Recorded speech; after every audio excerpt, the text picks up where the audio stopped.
And I have been really impressed with Moten and her ability to anticipate, to move and get into the passing lane. And one other thing beyond that is once you get the steal, starting the fast break, the outlet pass to get it down court. Weithman really specializes in that. She knows where to be. She knows how to fill those lanes. There's a long pass to her. Good look. Jang travels. A bit too anxious.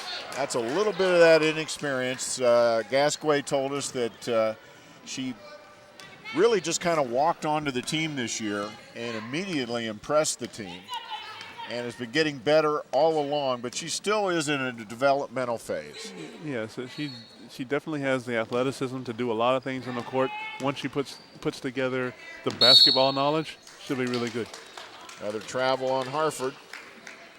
4:29 to go in the first half, 33-15, Montgomery College. And in the turnover battle, Harford has 19 to Rockville's 9. 19 turnovers. That is a boatload in the first half. That cannot make Lester Lee happy. And Rockville continues to jump out in those passing lanes, knock the ball around. Even if you don't get a steal, you still disrupt them, and they still have less time on the shot clock. Dashdors from the corner, and she gets it. There's a three-pointer. Cindy Dashdors from three. There's the pressure again. And Moten gets another foul. Another foul on Moten. They need to watch out. Corner. And a three-pointer by Dashdors. She can shoot it just as well as she can defend it.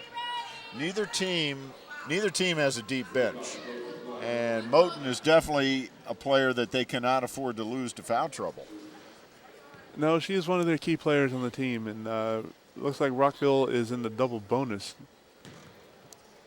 10 team fouls on Rockville. So Marie Fox at the line. And her first shot is off the front of the rim, no good. Looks like timeout Rockville. And there is a timeout on the court with 4 minutes and 10 seconds to go in the first half. The Knights on top of Harford, 36-15. And Joe, here comes the cheerleaders out on the court. They've added cheerleaders to the basketball program this year, and I think it's really added a lot to the game enjoyment for the fans as well as the players. Added a lot of enthusiasm to the crowd. It's good to see. I think it's also a good thing because cheerleading as a sport also allows folks coming out of high school to continue their cheerleading careers just like these athletes continue their athletic careers.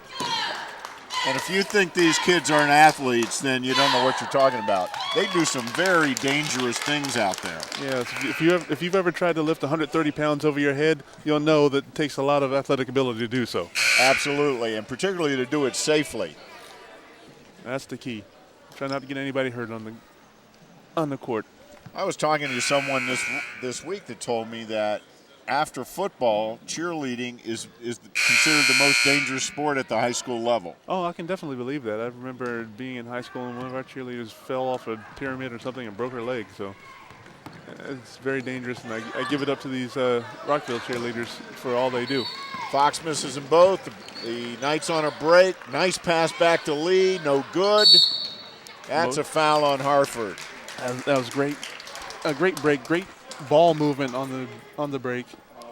Good rebounding position. As you see right here, she's great position down low, and Fox goes over her back to try to get the rebound. Right.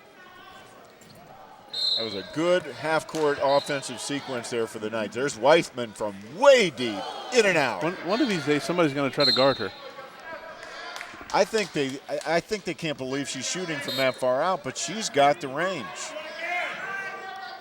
She can shoot from as soon as she walks in the gym. That's her range. That's her range. Oh, it's good inbound play, but couldn't quite make the layup. Then the Harford trap gets Dashdors in trouble, and she turns it over out of bounds.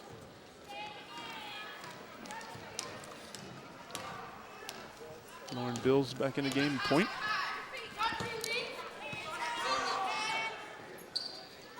There's Fox from the corner. And it's good. Jane gambled on the pass. She missed the steal.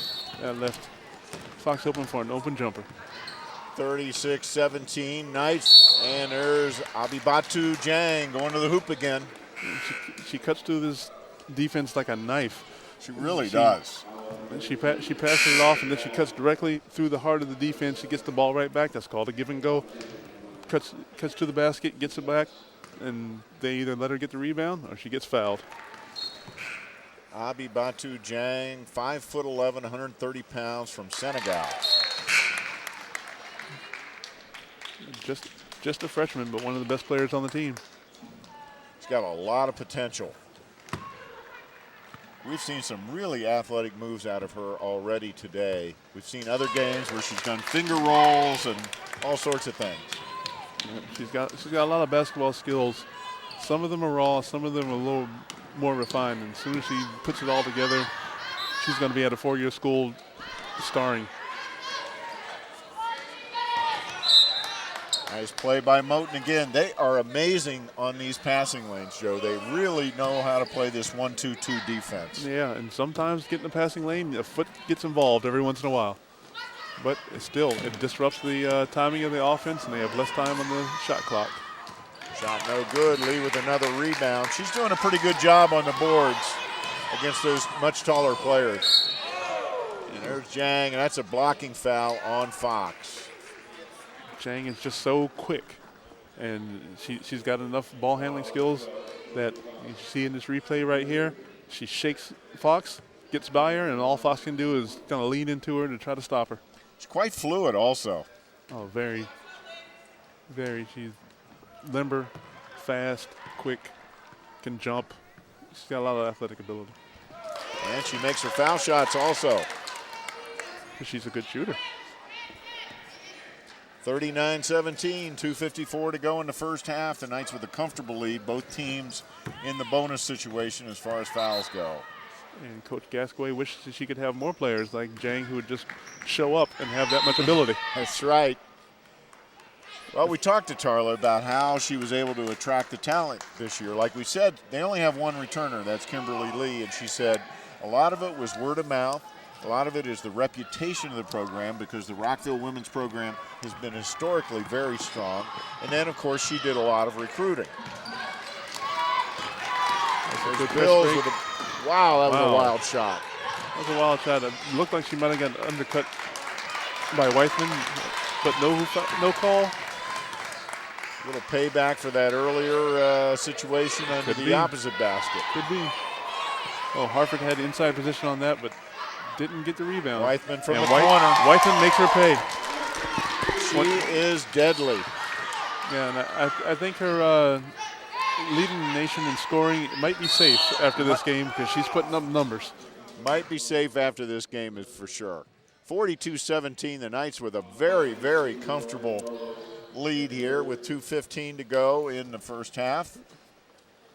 And there's a three-pointer by Weissman right here.